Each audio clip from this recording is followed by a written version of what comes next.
Alhamdulillah, inna lillahi wa inna ilaihi raji'un. Subhanallah, tidak menyangka, padahal sering swab, sudah berkali-kali dan selalu negatif. Beberapa hari yang lalu, awal langkah mulai panas, kemudian batuk. Saya rasa panas biasa-biasa saja. Saya minum obat untuk mengurangi panas, kemudian obat batuk. Saya juga minum madu dan lain sebagainya. Tapi subhanallah, qadarullah, saya disuruh swab lagi.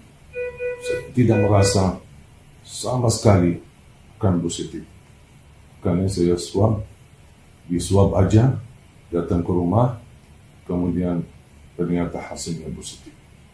Dan semenjak itu mulai demam lagi, panas naik turun, kemudian batuk sambil sesak nafas. Ketika sudah langkah sesak nafas, sudah tidak kuat lagi untuk karantina mandiri, saya langsung dibawa lari ke rumah sakit. Dan sekarang saya dirawat, dan alhamdulillah keadaan bisa dibilang stabil, walaupun masih sesak nafas. Mohon doanya. Coba bayangkan, saya jarang ketemu siapa-siapa. Kalaupun ketemu, selalu saya patuhi protokol, jaga 3M, kemudian menjauh dari kerumunan dan keramaian. Tapi subhanallah, kalau sudah qadarullah, wal hadar la yunji minal qadar. Kalau sudah ditakdirkan oleh Allah, pasti dapat ujian.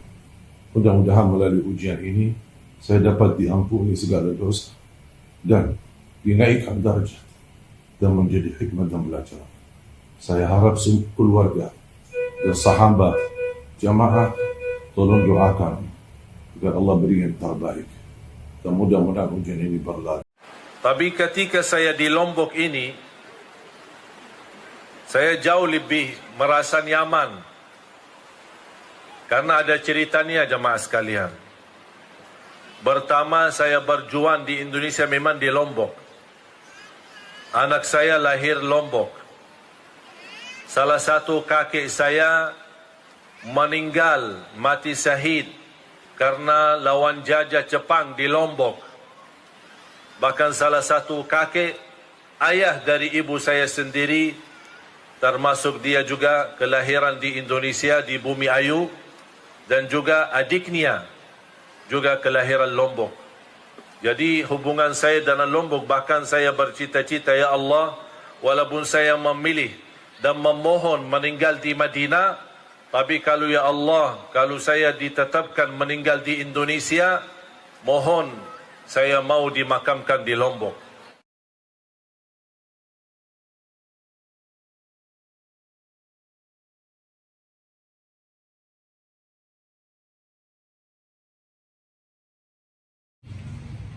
Inna lillahi wa inna ilaihi raji'un. Kita semua berduka, Indonesia berduka. Syekh Ali berpulang ke rahmatullah jam 8.30 pagi tadi di Rumah Sakit YRC Jakarta. Insya Allah beliau syahid. Kurang lebih 16-17 hari ya di ventilator, dan semalam dikabarin oleh Ustadz Iskandar dan dokter bahwa Syekh Ali kritis. Saya juga sebar permohonan doa ke para ustadz, para ustazah, para kiai, para alim ulama, ke agim, ke teman-teman gus-gus Nusantara, pimpinan-pimpinan pondok se-Indonesia, kirimin Syekh Ali kritis, tolong doain, udah mau dipasang alat jantung dan lain sebagainya. Kita kehilangan Ahlul Quran, kita kehilangan pejuang Quran, kita kehilangan seorang dai yang ikhlas,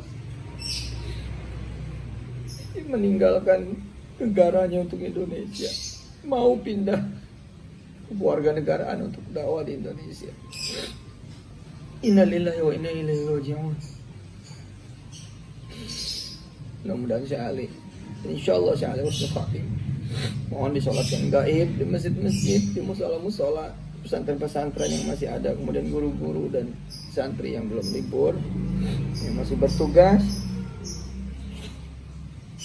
Saya terus koordinasi insya Allah dengan keluarganya, dengan saya Muhammad terutama, dan Ustaz Iskandar, dan kita perjuangkan insya Allah apa yang udah diperjuangkan sama Syekh Ali. Minta doanya, Allahumma gfir lahu warhamhu wa'afi wa'fu anhu wa akrim nuzulahu wabdilhu daran khairan min dari wa ahlan khairan min ahli. Allahumma wasi' qabrahu waj'al qabrahu rawdatan min riyadil jannah wa la taj'al qabrahu hufratan min hufarin niran. Al-Fatihah. A'udzubillahi minasyaitonir rajim. Bismillahirrahmanirrahim. Alhamdulillahi rabbil alamin arrahmanir rahim maliki yaumiddin iyyaka na'budu wa iyyaka nasta'in. Shiratal ladzina an'amta 'alaihim ghairil maghdubi 'alaihim waladdallin. Amin. Banyak kenangannya sama Syekh Ali. Jadi pertama sama saya di TV, saya bawa ke TV. Saya jemput beliau pertama-tama. Saya bawa ke TPI zaman dulu, ke MNC, saya kenali nama Indonesia. Ini loh orang Arab yang cinta Indonesia, ini orang alim yang cinta sama Indonesia, ini alul Quran yang cinta sama Indonesia. Ini Syekh Ali ilmunya tinggi tapi bisa baca Indonesia, saya kaget. Waktu ke Sunda Kelapa, tiba-tiba ada orang Arab tinggi, ganteng, gede gitu, nyapa saya, Ustadz Yusuf ya. Kaget saya. Dari situ kemudian saya bersahabat, pahalanya buat keluarga besar Pak Aksa Mahmud, Pak Yusuf Kala, keluarga besar Masjid Sunda Kelapa di awal-awal dulu, keluarga besar teman-teman di Bengkulu, keluarga Pak Sultan, dan semua kawan-kawan yang dari awal membuka pintunya untuk Syekh Ali, membuka tangannya untuk Syekh Ali untuk dakwah di Indonesia. Bareng gitu, Indonesia menghafal Quran, Indonesia tahfal. Alhamdulillah sekarang udah ada adiknya Syekh Muhammad yang berdakwah di Indonesia. Insya Allah mudah-mudahan keluarganya itu keluarga ahli Quran semuanya, bapaknya, ibunya, 10 apa 11 12 bersaudara semuanya hafal Quran dan semua cinta sama Indonesia. Ya Allah, ya Allah, terima semua amal solehnya Syekh Ali dan semua keluarga besar. Jadikan di amal soleh yang kau ridhai, yang kau terima ya Allah. Anugerahkan kepada beliau istri-istri yang salehah, anak keturunan yang saleh-saleh kaya di zaman ya Allah. Jadikan ya tumbuh lagi lebih banyak lagi Syekh Ali dan ulama-ulama Quran yang lain, ulama-ulama yang dakwah yang lain, ulama-ulama fikih, ulama-ulama hebat di berbagai bidang yang lain ya Allah. Kasih para kebaikan pada orang medis yang sudah membantu hingga akhir hayatnya Syekh Ali dan semua yang bertugas di medis ya. Ya Allah, mudah-mudahan kau ridha atas Syekh Ali ya Allah dan kami semua. Wassallallahu ala nabiyyina Muhammad wa alihi walhamdulillahi rabbil alamin. Terima kasih teman-teman semua, insyaallah doanya kabul dan Syekh Ali sudah menikmati dakwahnya, sudah menikmati Qurannya, sudah menikmati ibadah dan amal salehnya, dan insyaallah kita semua yang mendoakan juga ikut menikmati. Jazakumullah sangat jazah. Sekali lagi kita ucapkan bela sungkawa yang sedalam-dalamnya atas wafatnya Syekh Ali. Insyaallah mudah-mudahan ini menjadi nasihat buat kita semua. Prokes. Syekh Ali memang kena COVID, tapi COVID-nya udah nggak ada. Jadi wafat udah dalam keadaan negatif COVID. Wallahu a'lam bishawab. Insyaallah mudah-mudahan pada hati-hati. Assalamualaikum warahmatullahi wabarakatuh.